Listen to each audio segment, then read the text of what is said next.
నోర్వేకి స్వాగతం. Manual to self. మనం individual I గురించి మాట్లాడుతున్నాం. సో ఇండివిజువల్ అంటే ఏంటి? ఇక్కడ మామూలు మనిషిని ఇండివిజువల్ అంటారు, అది కాదు. ఇక్కడ ఏ బిల్డింగ్ బ్లాక్స్ తో అయితే, ఏ ఎలిమెంట్స్ తో అయితే నీ యొక్క అస్మిత సైకలాజికల్ స్ట్రక్చర్ ఫామ్ అవుతుందో దాన్ని, ఆ బిల్డింగ్ బ్లాక్ ని, ఆ ఇండివిజువల్ ఎలిమెంట్ ని మనం ఇండివిజువల్ ఐ అని పిలుస్తున్నాం అనమాట. ఈ ఐ అనే ఒక స్ట్రక్చర్ ఏదైతే ఫామ్ అవుతుందో ఆ స్ట్రక్చర్ ని మనం ఎగో అంటాం. సో ఏదైనా ఒక సిచ్యువేషన్ లో ఆ స్ట్రక్చర్ లో ఏదైనా మార్పు జరిగింది అంటే ఆ మార్పు నీకు ప్లెజెంట్ అనిపిస్తే స్ట్రక్చర్ స్ట్రెంగ్ అవుతుంది, నీ ఎగో పెరుగుతుంది. లేదా ఆ మార్పు స్ట్రక్చర్ లో ఏదైనా డిఫార్మేషన్ తీసుకొస్తే నువ్వు సఫర్ అవుతుంటావు. అందుకని మానసిక సఫరింగ్ చాలా ప్రిడామినెంట్ గా ఉంటుంది. అయితే ఈ ఐకి మనం ఏముంటుందని తెలుసుకున్నాం. ఈ ఐకి అట్రిబ్యూట్స్ ఉంటాయి. అట్రిబ్యూట్స్ అంటే దానికి ఒక నేమ్ ఉంటుంది, లేబుల్ ఉంటుంది, సో ద సైజ్ ఉంటుంది, కలర్ ఉంటుంది, షేప్ ఉంటుంది. నెక్స్ట్ అలాగే క్యారెక్టర్స్ ఉంటాయి. క్యారెక్టర్స్ ఏం క్యారెక్టర్స్ ఉంటాయి? ఇంక్లినేషన్స్ ఉంటాయి, టెండెన్సీస్ ఉంటాయి.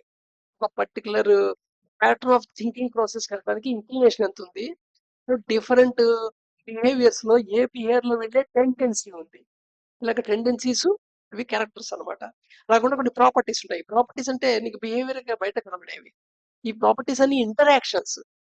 ఏ ఇంటరాక్షన్స్? నువ్వు ఇంకో మనిషితో ఇంటరాక్ట్ చేస్తున్నప్పుడు, యాక్చువల్ గా మాట్లాడుతున్నప్పుడు, డిస్కషన్ లో ఉన్నప్పుడు నీ ప్రవర్తన, లేదా ఒక యాక్షన్ లో ఉన్నప్పుడు నీ ప్రవర్తన, ఇవన్నీ ఫిజికల్ ఇంటరాక్షన్స్. అది కాకుండా నువ్వు కెమికల్ గా నా లోపలికి కెమికల్ లోపలికి పంపించినట్టయితే నీ యొక్క రియాక్షన్స్, నీ యొక్క స్టేట్ ఆఫ్ మైండ్ లో వచ్చే మార్పులు. ఇప్పుడు నల్ల మందు, మార్ఫిన్, గంజాయి తింటే ఏమిటి మాటలు వచ్చేది? సంథింగ్ నీ సైకలాజికల్ స్ట్రక్చర్ లూజ్ అవుతుంది. You feel very light. Even alcohol తాగితే ఏమవుతుంది? నువ్వు టెంపరీగా నీ యొక్క అన్ని చాలా ఇళ్లతో ఐడెంటిఫై అవటం లూజ్ అయిపోతుంది. అందుకని చాలా ఫ్రీగా రిలాక్స్ గా అనిపిస్తుంది అనమాట. అక్కడ డ్రైవింగ్ ఫోర్స్ అది మళ్ళీ మళ్ళీ తాగడానికి. So like that. ఇప్పుడు ఫర్దర్ గా దీని గురించి మాట్లాడుకుందాం. సో ఎవ్రీ ఐ హ్యాస్ 3 గుణ. ప్రతి ఐకి 3 గుణాలు కాంబినేషన్ గా ఉంటాడుకున్నాం. అవేమిటవి? IES, integrity, emotivity, sense of identity, as governing bodies. ఈ మూడే గవర్నింగ్ బాడీస్ అక్కడ. అంటే ఏ ఏ అట్రిబ్యూట్స్ తో ఎలా బిహేవ్ చేస్తుంది, లేదా ఏ క్యారెక్టర్ వాడుతుంది, ఏ క్యారెక్టర్ చూస్ చేసుకుంటుంది, లేదా ఏ ప్రాపర్టీలో ఎలా బిహేవ్ చేస్తుంది, వీటన్నిటికీ గవర్నింగ్ బాడీ ఎవరు? ఐఈఎస్. అయితే ఈ గవర్నింగ్ బాడీ సపోజ్ ఈ ఐఏఎస్ 2:4:8 రేషియోలో ఉందనుకుందాం, యానిమలిస్టిక్ అంటాం. లేదా డెమోనిక్ అనే పదం కూడా వాడుతుంటాడు, రాక్షసత్వం అని. అలాగే 5:2:2 రేషియోలో ఉందనుకో ఇంటెన్సిటీ, దాన్ని హ్యూమనిస్టిక్ అంటాం. లేదా డివైనిక్ అంటాం. ఒకప్పుడు డెమన్, డివైన్ అనే పదాలు వాడేవాళ్ళు. ఇప్పుడు యానిమలిస్టిక్, హ్యూమనిస్టిక్ అనే పదాలు వాడుతున్నాం. హ్యూమనిక్. నెక్స్ట్ దీంట్లో ఈ 3 ఉన్నాయి కదా. ఫస్ట్ ఏమిటి? అట్రిబ్యూట్స్. అట్రిబ్యూట్స్ ఏంటంటే దాని యొక్క స్కీమా చెప్తాయి, అంటే దాని యొక్క shape చెప్తుంటాయి.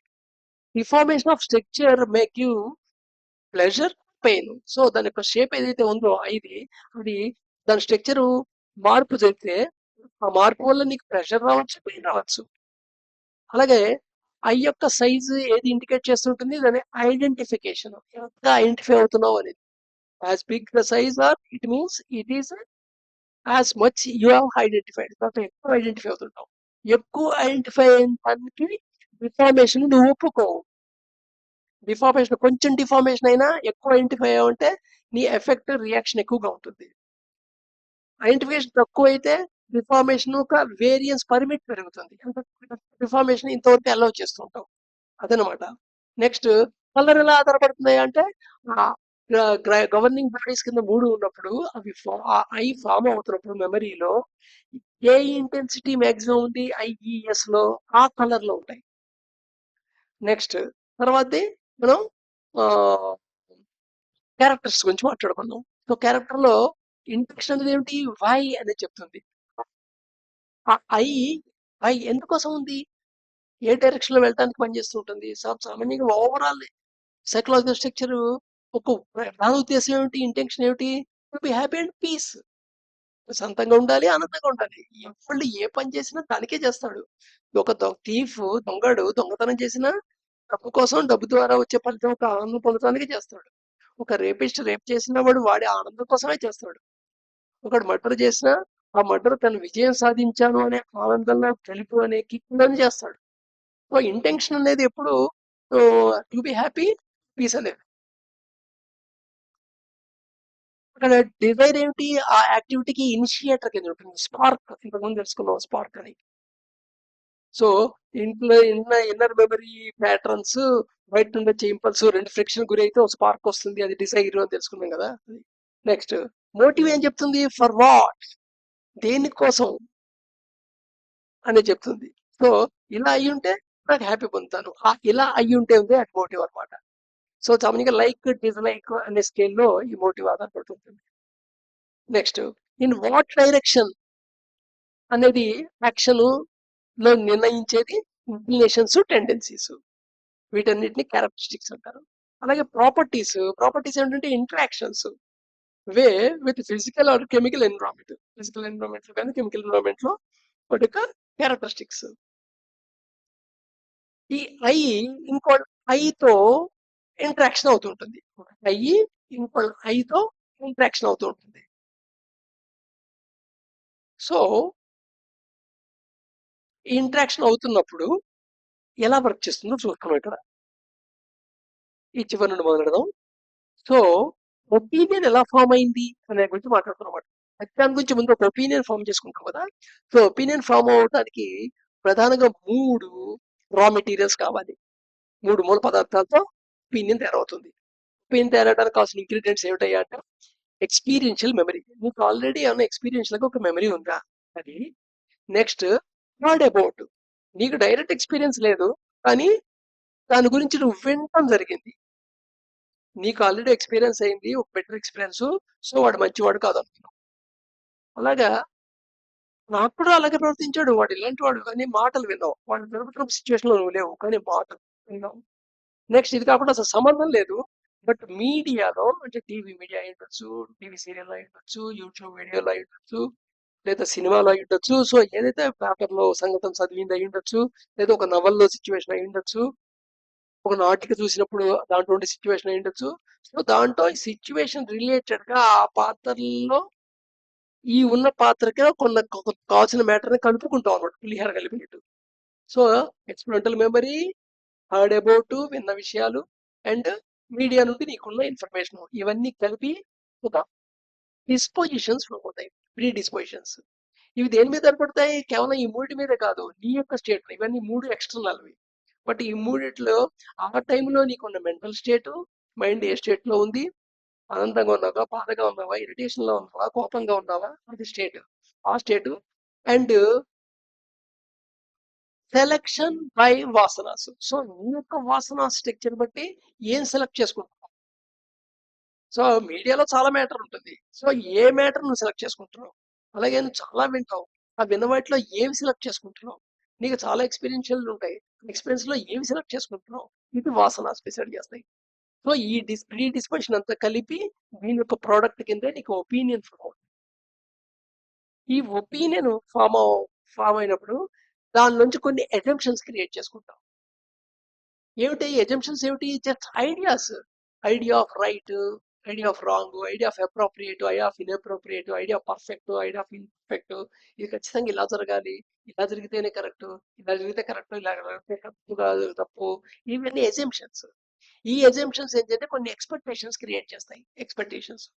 So first opinions form అవుతాయి. ఒపీనియన్స్ ఏ నుండి ఫామ్ అవుతాయి, experimental memory, heard about, and media. ఈ వీటిలో ఏం సెలెక్ట్ చేసుకుంటావు అనేది నీ యొక్క మెంటల్ స్టేట్, నీ యొక్క వాసనాస్ మీద ఆధారపడుతుంది. వాటితో ఒక బిర్యానీ వండుకుంటావు, ఇదేమిటి ఒపీనియన్. ఆ ఒపీనియన్ నుంచి కొన్ని అస్యూమ్ చేస్తావు. సో ఈ అస్యూమ్ మీద, ఒపీనియన్ మీద బేస్ చేసుకొని నువ్వు ఎక్స్పెక్టేషన్ చేస్తావు.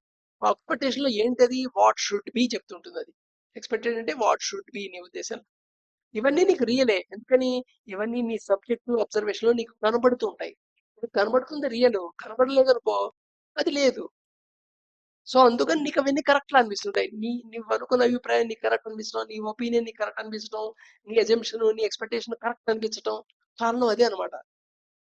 నమ్మలేము, ఇది నిజం అనే ఫీలింగ్ రావడానికి కారణం అదే. సరే, ఆ సిచ్యువేషన్ ఒక రిజల్ట్ ఉంటుంది, ఆ రిజల్ట్ ను పర్సీవ్ చేస్తాం. నీ ఎక్స్పెక్టేషన్ కి నువ్వు పర్సీవ్ చేసిన రిజల్ట్ కి ఈక్వలెన్సీ ఉందా, ఇన్ఈక్వాలిటీ ఉందా, ఈక్వలెన్స్ ఇన్ఈక్వల్ స్కేల్లో ఏ పాయింట్లో ఉంది అనే దాని మీద ఆధారపడి నువ్వు జడ్జిమెంట్ అయినా చేస్తావు లేదా జస్టిఫికేషన్ అయినా చేస్తావు. జడ్జిమెంట్ ఎప్పుడు చేస్తావు? నీ ఐడెంటిటీ నువ్వు ఏదైతే ఆ స్టేట్ లో ఐలో ఉన్నావో, ఇంట్లో దీని అంతా ఈ ప్రాసెస్ జరుగుతుందో దానికి ఇది దూరంగా ఉంటే ఎదురుకుండా వాడు అయ్యి నువ్వు అనుకున్న అయ్యి నువ్వు ఇది ఏ ఐ పొజిషన్ లో ఉండి ప్రవర్తిస్తున్నావు, ఎదురుకుండా వాడు ఏ ఐలో ఉండి ప్రదర్శిస్తున్నాడు అనేది డిస్టెంట్ గా ఉంటే నువ్వు జడ్జిమెంట్ చేస్తావు. అదే నువ్వు డిస్టెన్స్ తగ్గుతున్న కొద్దీ జస్టిఫికేషన్ చేస్తావు. అందుకని పక్క పిల్లాడు అల్లరి చేస్తే కోపం వస్తుంది, ఇంట్లో పిల్లాడు అల్లరి చేస్తే రాదు. పిల్లలన్నాక అల్లరి చేస్తారు కదండి అన్నట్టుగా ఆలోచిస్తాం. సో ఈ జస్టిఫికేషన్ ఇవి దేని మీద ఆధారపడుతుంటాయి? దీనికి రెండు ఇంపార్టెంట్ పాయింట్స్ ఉన్నాయి. Point of acceptance in the scale మాట. ఆ స్కేల్లో నీ ఇండివిజువల్గా స్కేల్ ఫామ్ అవుతుంది. ఆ స్కేల్లో ఆ స్కేల్లో ఏ పాయింట్ దాకా నువ్వు యాక్సెప్ట్ చేస్తున్నావు, అలాగా నువ్వు ఎంత అలౌ చేస్తున్నావు వేరియన్స్ అనే ఫ్యాక్టర్ మీద ఆధారపడుతుంది. సో పాయింట్ ఆఫ్ యాక్సెప్టింగ్ అంటే నువ్వు ఇలా పర్వాలేదు, ఇలా పర్వాలేదు, ఇలా అయితే కొంచెం ఇబ్బంది, ఇలా అయితే చేయకూడదు, ఇలా అయితే అసలు చేయడానికి వీల్లేదు. సో ఏ పాయింట్ ఉంటుంది, ఆ పాయింట్ ఆఫ్ యాక్సెప్టెన్స్. అంతకు అబౌవ్ నువ్వు బిలో ఉంటే యాక్సెప్ట్ చేస్తావు, అంతకు అబౌవ్ నువ్వు యాక్సెప్ట్ చేయవు. అలాగే నీకు వేరియన్స్ ఉంటుంది ఒక పర్టికులర్ ప్రవర్తనలో. ఈ ఈ నుండి ఈ ప్రవర్తన నుండి ఈ ప్రవర్తనతో ఓకే, దీనికి అబద్ధం చెప్తే ఓకే, ప్రాణాపాయం వచ్చింది అబద్ధం ఓకే, ఇలా వేరియన్స్ ఉంటుంది. ఈ వేరియన్స్ ఫ్యాక్టర్ ఈ రెంటి మీద ఆధారపడి నువ్వు జడ్జిమెంట్ అండ్ జస్టిఫికేషన్ చేస్తూ ఉంటావు.